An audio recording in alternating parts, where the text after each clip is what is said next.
Saya benar-benar khawatir kiai-kiai yang sepuh mangkat dan kemudian kalian-kalian yang masih tolol belum sempat ngaji. Angger budal ngaji, melu ngaji Mbah Yai aslinya gak paham, tapi panggah budal ya. Ono apa gak? Ono apa? Kathah ora ono ora, rata-rata malah ngono kuwi, budal tapi gak paham. Loh, iya apa gak? Tenang saja, itu sudah menunjukkan bahwa insya Allah itu adalah sebuah asa bahwa ilmu akan tetap menjadi panduan hidup kita. Itu penting. Generasi yang mengkhawatirkan, di mana kita semuanya cari makan mulai mudah, bahkan sekarang mulai digratiskan. Loh, iya ora. Luar biasa apa tidak itu? Tapi permasalahannya kamu sekarang semuanya pada kenyang untuk urusan perut, tapi kamu lapar untuk urusan isi otak. Ngaji itu butuh guru pembimbing, butuh al-ustad al-fatih likulubina jami'ah. Tidak bisa ngaji itu, mohon maaf. Saat ini kan usum, sekarang kan lagi rame mas, lagi banyak orang kemudian nyeletuk, ada istilah bahwa kami bukan pewaris, kami perintis. Itu kalau untuk urusan duniawiyah, oke, itu bagus dan harus begitu. Untuk urusan maliyah harus begitu. Tapi untuk santri, kamu langsung gagal ketika kamu ngomong bahwa keilmuan kami ini adalah perintis, adalah rintisan, bukan warisan. Tidak bisa, tidak bisa. Kami semua di sini, sebagaimana yang disabdakan oleh Sayyidina Abi Bakar radhiyallahu taala anhu, fi awali khutbatihi, ketika dia khutbah pertama fi khilafatihi, beliau mengatakan lastu bimubtadi, saya bukan perintis. Lastu bimubtadi, saya bukan perintis. Alaika bima'alil umur wattaqi radha'ilaha wa masaffa minha. Jangan ada santri manhik yang kemudian tidak memiliki cita-cita yang besar. Saman harus punya harapan yang tinggi. Saman ojo marem ketika di sini hanya ngaji misalnya Marifathul Qorib terus wah aku ketok wis ngalim tenan, ngalim apane? Cik adoh saudara. Fathul Qorib itu adalah kitab pembuka dari sekian banyak futuhil fiqhiyah asy-syafi'iyah. Masih banyak. Artinya awakmu nek urung sengalim Romo Kiai Murtadho, sengalim Romo Kiai Suyuti dan gus-gus yang ada, aja boyong. Aja boyong, wis ning kene ae ngowah-ngowah ning kene ae. Insyaallah iku luwih ana manfaate. Dan lagi kamu harus manfaatkan betul nuwun sewu masih wontene Romo Kiai Suyuti. Al-Imam Abi Darda rahimahullahu ta'ala mengatakan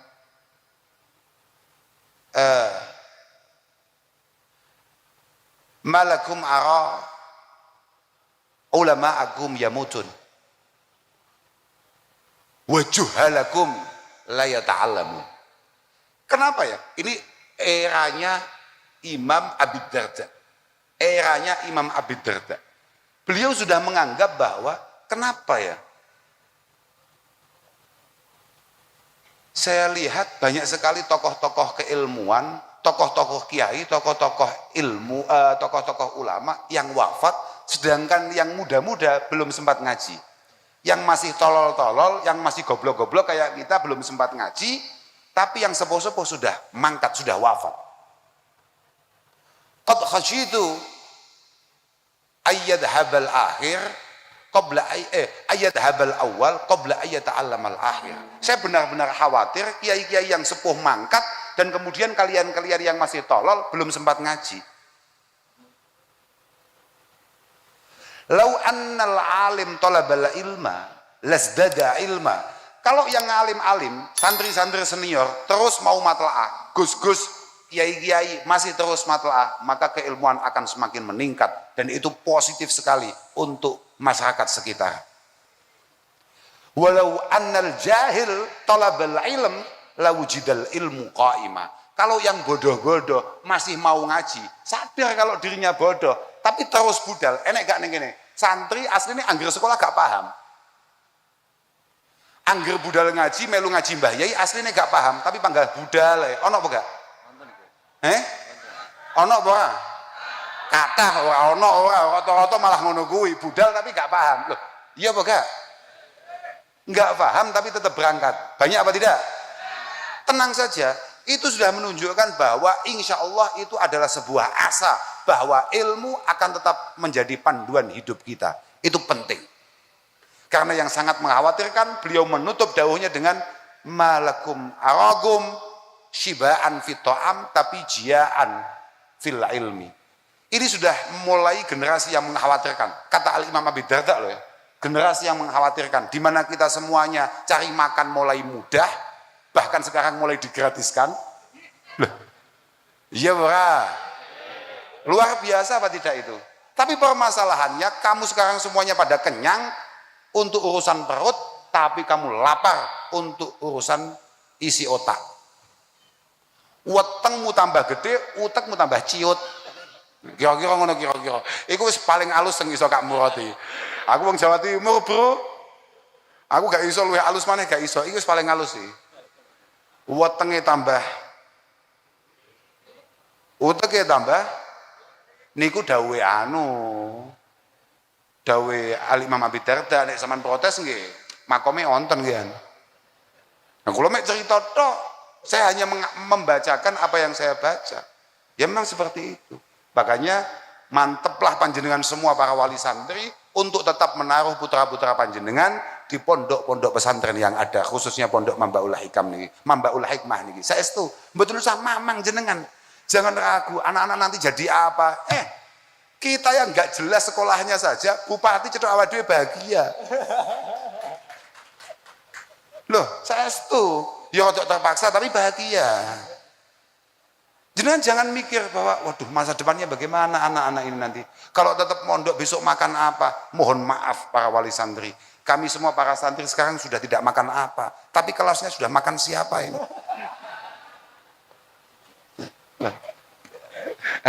Iya ta.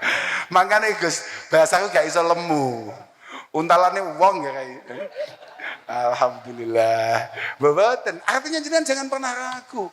Innallaha takaffala li talibil ilmi birizqih bitakafulin khasin ba'da takaffulihi al-am tahta qaulihi wa ma min dabatin fil ardi illa 'alallahi rizquha.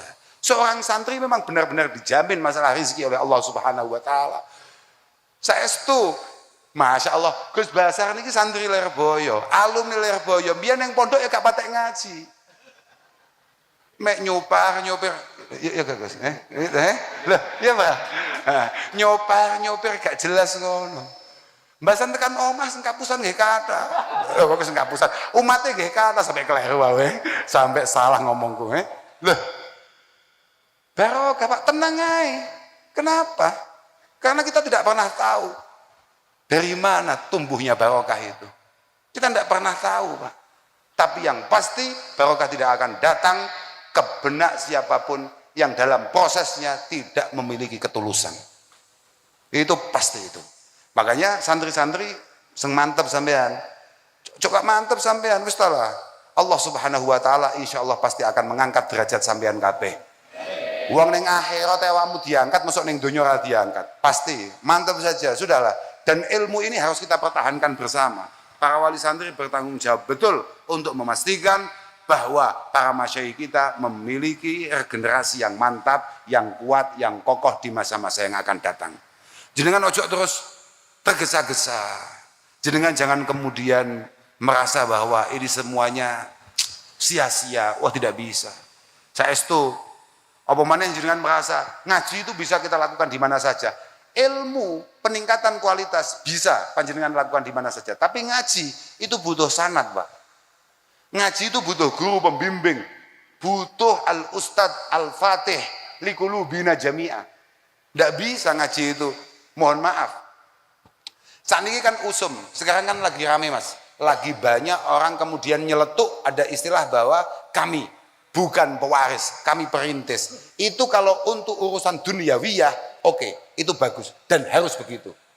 Untuk urusan maliyah harus begitu. Tapi untuk santri, kamu langsung gagal ketika kamu ngomong bahwa keilmuan kami ini adalah perintis, adalah rintisan, bukan warisan. Tidak bisa. Tidak bisa.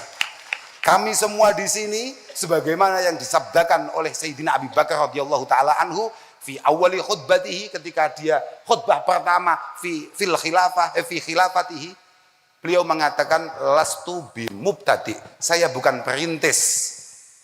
Lastu bimubtadi, saya bukan perintis. Innama ana mutabi, saya hanya pewaris. Karena untuk menunjukkan kepada umat setelahnya bahwa ilmu ini harus diwarisi dari generasi sebelumnya. Tidak bisa. Kalau duit, kalau usaha, kalau bisnis, bagus. Sangat membanggakan Mas Diko kemudian merintis usahanya tanpa jerih, tanpa uluran tangan dari Pak Dito. Itu bagus. Tapi kalau keilmuan tidak bisa. Kalau keilmuan tidak bisa, Pak. Keilmuan, kesantrian, kebanggaan kita karena kita adalah pewaris para masyayikh. Al ulama warasatul anbiya. Enggak ada ulama adalah al ulama adalah mubtadi'unal ilma. Enggak ada. Enggak ada. Enggak ada. Kamu harus tahu itu. Bedakan dulu. Kamu perintis itu di mana? Perintis di hal-hal yang bersifat duniawiyah, oke. Tapi kalau untuk urusan ukhrawiyah enggak boleh. Karena ini sudah ada garisnya. Dan itu garis harus sesuai dengan apa yang dikatakan Ibnu Ruslan dalam zubatnya, wa niyatun wa qaulun summa fi'lu bi ghairi wifqi sunnatin la tuqbalu. Semua niatan kita, semua ucapan kita, semua langkah kita harus sesuai dengan apa yang menjadi niatan, ucapan, langkah Rasulullah Muhammad sallallahu alaihi wasallam yang kita pahami, kita kenal dari guru-guru kita. Dari guru-guru kita. Karena Rasulullah meninggalkan kita itu 1400 tahun yang lalu. Tanpa lewat jalur guru-guru kita, maka kita tidak akan pernah mengerti bagaimana Rasulullah sallallahu alaihi wasallam. Laulal ulama ma'araftul anbiya, laulal murabbi ma'araftu rabbi. Tanpa beliau-beliau para ulama, kita tidak akan pernah mengenal siapa para nabi. Tanpa guru pembimbing, kita tidak akan pernah nyampe ke Allah subhanahu wa ta'ala sebagai Tuhan yang Maha Esa. Itulah kenapa kemudian keilmuan ini harus terus dilestarikan, harus terus diwariskan. Banggalah kalian menjadi pewaris para masyayikh, para kiai. Ngono Pak, kira-kira. Wis mergo aku wis mulai luwe. Tapi walhasil ngaji ini penting tenan Pak. Mohon maaf para wali santri, ngaji ini adalah jalan paling efektif. Saya beberapa waktu yang lalu, saya sempat matur bahwa saya itu pernah baca, ya bukan pernah, saya sering baca memang. Saya baca beberapa tafsir-tafsir yang ada. Di antara yang saya ingat itu adalah tafsir karya Syekh An-Nawawi Al-Bantani. Beliau mengatakan dalam ayat wa ma khalaqtul jinna wal insa illa liya'budun. Beliau mengatakan bahwa al-ibadah allati khuliqal insu wal jinnu laha itu muaranya hanya ada dua. At-ta'zim li amrillah wa syafaqah ala khalqih. Ibadah yang kita semua diciptakan semata-mata hanya untuk ibadah, itu muaranya hanya ada dua. At-ta'zim li amrillah wa syafaqah li khalqih. Memastikan ibadah ubudiyah kita, penyembahan kita kepada Allah Subhanahu wa taala itu adalah cara atau itu adalah pengesaan penyembahan yang benar, yang sesuai. Yang kedua adalah membangun kasih sayang di antara sesama, membangun kepedulian di antara sesama. Makanya saya selalu ngomong, di antara dawuhnya ulama-ulama kekinian yang sangat menarik itu adalah dawuhnya Imam Sya'rawi. Beliau mengatakan bahwa ad-din wal akhlak wal dzauq wal adab itu tidak bisa dipisah. Agama, kalau kita ngomong agama, misalnya Gus Basar ngomong agama, maka di saat yang sama Gus Basar harus memikirkan agama ini, budi pekerti, etika, kepekaan, kemudian budaya. 4 hal ini tidak bisa dipisah. Agama, etika, kemudian kepekaan. Sampean sengalim apapun, sehebat apapun pondokmu, kalau kemudian lingkungan panjenengan kemudian tidak mendapatkan apa yang seharusnya mereka dapatkan dan panjenengan diam, itu masalah. Jenengan tidak memiliki kepekaan, maka gagallah kesantrian panjenengan. Yang terakhir adalah budaya. kemampuan seorang santri, kecerdasan seorang santri adalah mampu meramu budaya untuk kemudian menjadi pendulang, menjadi pelet agar syariat bisa diterima dengan lebih baik. Tapi tidak dengan cara menghalalkan yang haram atau bahkan lebih ekstrimnya mengharamkan yang halal.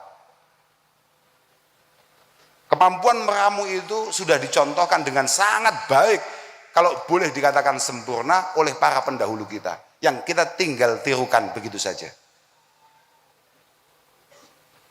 Wala tariqa ilallah, wala tariqa ilal ibadah, wala tariqa lil ibadah ala wajhil haq illa bil ilmi syar'i. Dan mohon maaf, tidak ada cara kita untuk ibadah kepada Allah Subhanahu wa taala. Saya dulu. Santri manhik ini benar-benar tahu nggak ibadah itu apa? Ibadah itu apa coba? Ibadah itu adalah, kalau dari sisi bahasa, ismun jami'un likulli ma yuhibbuhullahu wa yardah. Adalah sebuah nama untuk setiap hal yang punya potensi disukai, diridhoi oleh Allah Subhanahu wa taala. Itu ibadah. Dan itu bisa apa saja. Mulai yang sangat tinggi, misalnya berupa keimanan, keyakinan kita bahwa tiada Tuhan selain Allah Subhanahu wa taala, sampai mungkin hal-hal yang remeh-temeh, misalnya hanya sekedar imatatil adza anit tariq. Imatatil adza anit tariq. Hanya sekedar panjenengan mau menyingkirkan hal-hal yang punya potensi untuk menyakiti orang lain. Misalnya jenengan masuk satu masjid, kemudian di situ masjidnya agak licin begitu. Kemudian panjenengan siram, panjenengan bersihkan supaya tidak memelesetkan orang lain, itu sudah masuk. Tapi tidak ada jalur ke sana yang paling efektif kecuali illa bil ilmi asyari. Kecuali panjenengan punya keilmuan agama. Makanya ibu-ibu yang punya anak-anak di usia belajar, jangan ragu-ragu untuk kemudian mengirimkan anaknya sesegera mungkin ke pondok-pondok pesantren yang muktabar yang ada. Itu penting itu. Saya sama sekali tidak kemudian melarang putra-putra panjenengan untuk sekolah. Tidak. Tapi jangan sampai putra-putra panjenengan kemudian super hebat di bidang formal, tapi mohon maaf nol putul di bidang agama. Tidak apa-apa, adik-adik ini kemudian jadi santri yang berwawasan, santri yang luar biasa. Uang saya itu kalau ada santri Peloso, setelah sekolah di Peloso kemudian ngomong, Gus saya mau berangkat ke mana misalnya, negara-negara di Timur Tengah misalnya, untuk kemudian meneruskan ngajinya, saya mesti nggak setuju. Saya selalu ngomong, kamu itu boleh meninggalkan Indonesia ini kalau tujuan kamu misalnya ke Amerika. Dalam rangka misalnya sekolah ambil ekonomi misalnya, kamu ke Inggris, kamu ke Swedia, atau kamu kemana, boleh. Tapi kalau kamu mau ngaji saja, habiskan ilmunya ulama di Indonesia ini, sudah di atas cukup. Di atas cukup. Tapi kalau kamu kemudian pengen paham urusan-urusan duniawi ya, monggo, ayo kita pengen loh, besok Menteri BUMN santri. Pengen loh. Menteri ekonomi santri. Menteri perdagangan santri. Masa menteri santri agama terus? Gak berkualitas plus. Apa itu? Ini sudah melanggar alika bima alil umur. Bangun cita-citamu setinggi mungkin. Agama itu sudah pegangan kita. Kita pengen santri tetap menjadi santrinya ketika dia menjadi menteri, santri tetap menjadi santrinya ketika dia menjadi polisi, dia menjadi tentara, dia menjadi bupati, dia menjadi gubernur. Begitu Pak, cita-citanya awake dhewe. Panggah menteri agama. Loh, saya itu nih. Ini kisah nyata nih, saya itu. Ada temannya Mas Diko ini, dulu menjelang Pilpres. Dulu, ini kita ngomong masa lalu ini, penting ini. Tapi benar ini.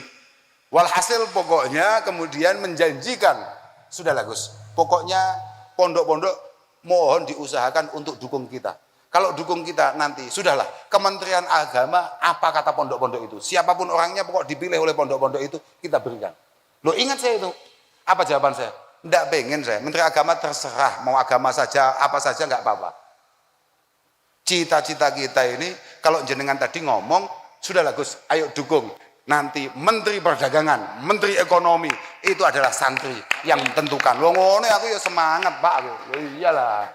Tapi bahasa kangen-kangen. Kalau misalnya Presiden terpilih Bapak Prabowo mencari Menteri Perdagangan santri manhik, ngowoh gak? Ngowoh. Maka dari itu, teruslah belajar, teruslah mengaji, tingkatkan kualitas. Supaya presiden kita di masa yang akan datang tidak kebingungan untuk mencari santri berkualitas untuk diajak membangun negeri. Ngono bro. Ngowah. Santri kok ngantuan yang berilmu hayyun. Khalidun ba'da mautihi. Orang itu loh, contohnya Romo Kiai Abdul Karim, Romo Kiai Marzuki, Mbah Hashim Asy'ari, Mbah Murtadho,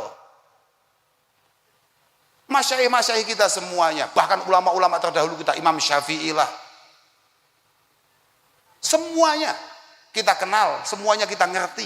Padahal beliau sudah berapa ratus tahun yang lalu beliau wafat, meninggalkan kita semua. Hayyun khalidun ba'da mautihi. Padahal wa ausaluhu tahtat turabi ramimu, wa ausaluhu tahtat turabi ramimu. Padahal mohon maaf, beliau sudah ditanam berapa ratus tahun yang lalu. Tapi jasanya makanya Sayyidina Ali tegas mengatakan al ulama bakun. Cendikiawan, ilmuwan akan abadi selamanya. Al ulama bakun mabaqiyad dahar, selamanya akan abadi. Boleh jadi fisiknya meninggalkan kita, tapi wa atharuhum fil qulubi maujudah.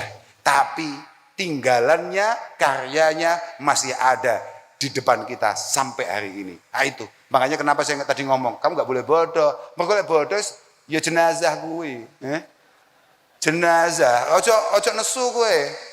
Ojo tersinggung. Wong kamu lek goblok kalau tersinggung. Lah lek kamu wis ngalim tenan, ya lebih tidak tersinggung, kamu akan bangga. Oh, berarti saya akan abadi. Tapi dek bodoh ya piye ya. Sampai moga-moga teman-teman yang pada ngaji di Manbaul Hikmah ini, moga-moga benar-benar mendapatkan hikmah luar biasa, mendapatkan ilmu-ilmu yang manfaat, yang barokah, hatinya benar-benar difutuh oleh Allah Subhanahu wa taala.